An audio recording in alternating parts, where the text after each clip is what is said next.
आज हम बात करेंगे विशेष तौर पर संज्ञा के प्रकार की।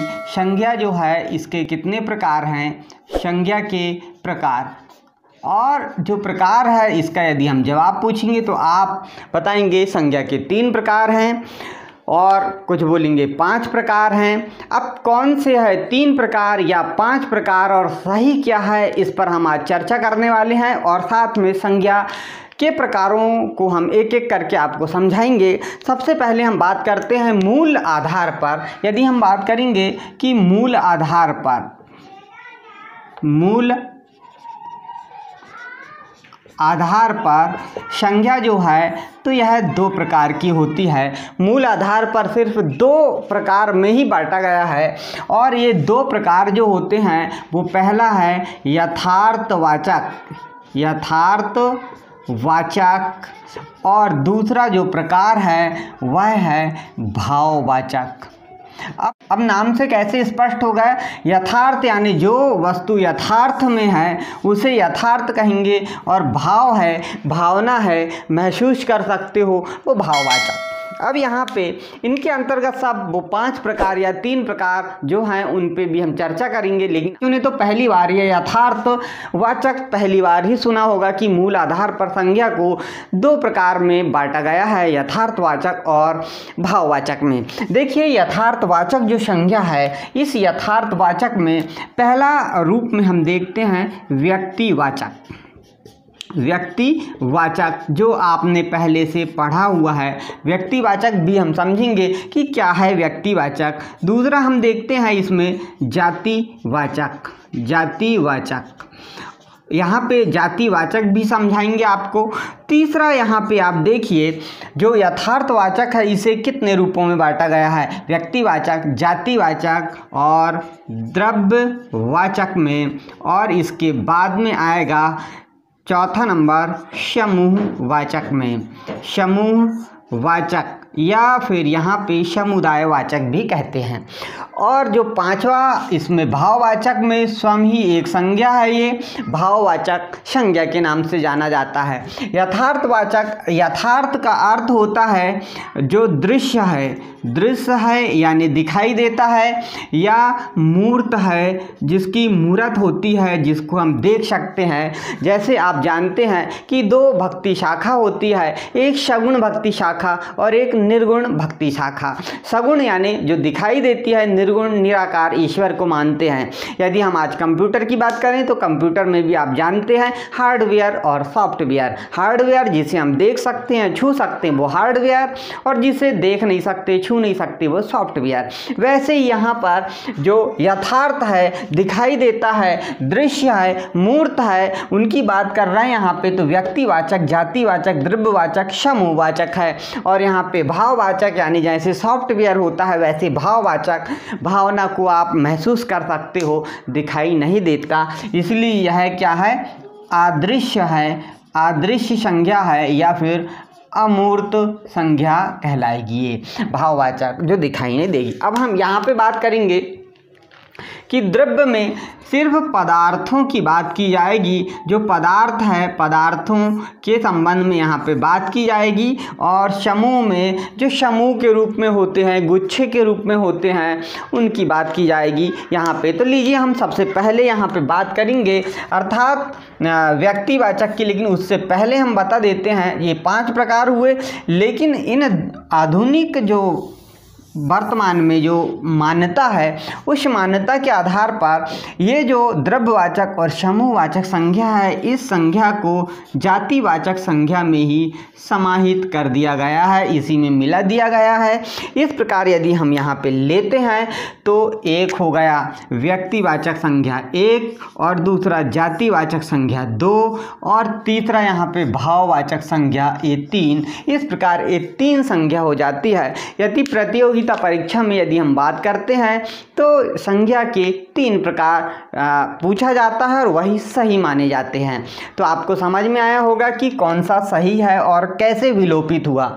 पुराने समय में जो था तो यहाँ पे इन तीनों ये 4 रूप, यथार्थवाचक के 4 रूप और भाववाचक अपने आप में एक रूप है, इस प्रकार ये 5 रूप माने जाते थे। लेकिन आधुनिक विचारधारा परिवर्तित हुई और आधुनिक परिप्रेक्ष्य में सिर्फ 3 संज्ञा के प्रकार बचे हैं। अब यहाँ पे हम बात करते हैं व्यक्तिवाचक संज्ञा की। व्यक्तिवाचक में सिर्फ कोई एक खास व्यक्ति की बात होगी, यानी वहाँ पर आप बात करेंगे कि सिर्फ एक वस्तु की बात होगी, और जहाँ पे एक बात होगी वहाँ पे जैसे व्यक्तिवाचक, जैसे राम की बात की कि राम है, मोहन है, यहाँ पर एक बात की जा रही है।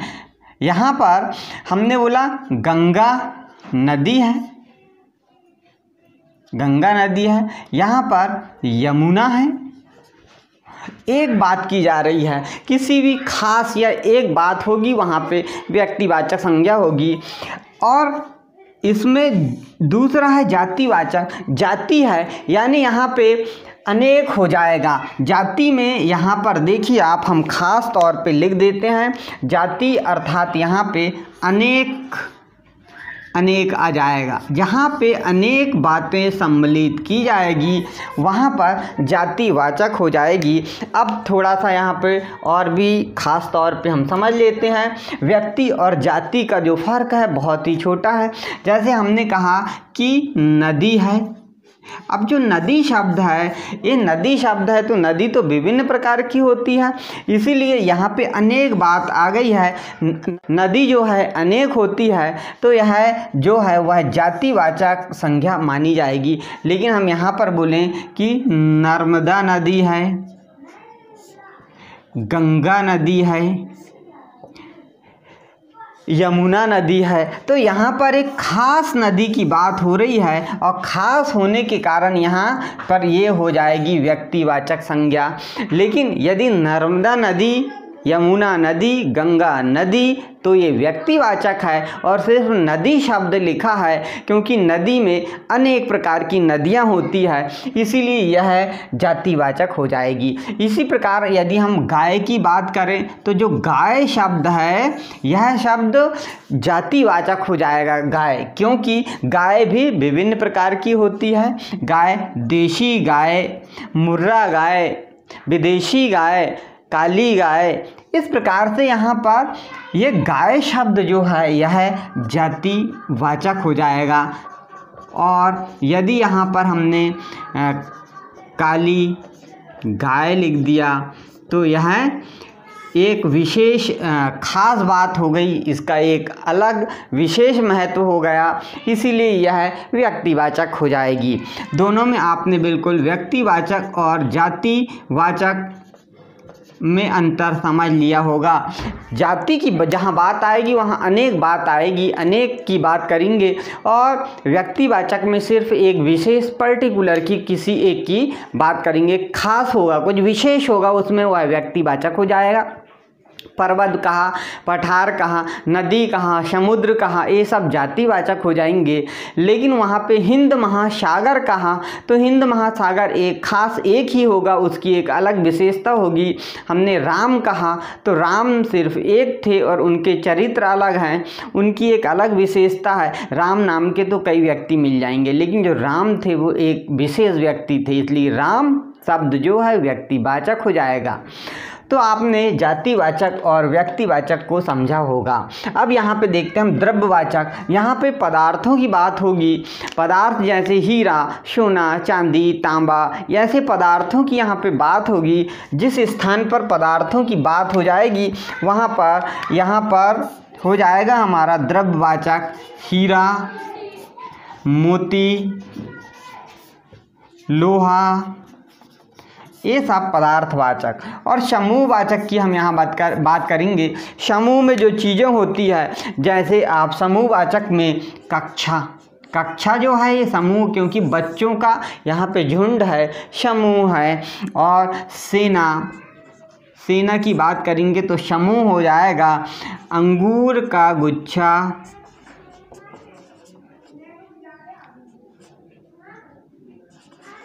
और यहाँ पर क्या हो जाएगा, समूहवाचक संज्ञा हो जाएगी, यानी यहाँ पर समूह की बात की जाएगी। आगे देखिए आप, भाववाचक, यहाँ पे भावना होगी, प्रेम, घृणा। तो ये शब्द जो है जहाँ पे भावना से संबंधित बातें आएगी वहाँ पर भाववाचक संज्ञा निकल के आएगी। तो आपको पूरा ये वीडियो हमारा बिल्कुल समझ में आया होगा, और यदि आपको संज्ञा के प्रकार समझ में आए हैं तो बिल्कुल आप हमारे चैनल को सब्सक्राइब कर सकते हैं।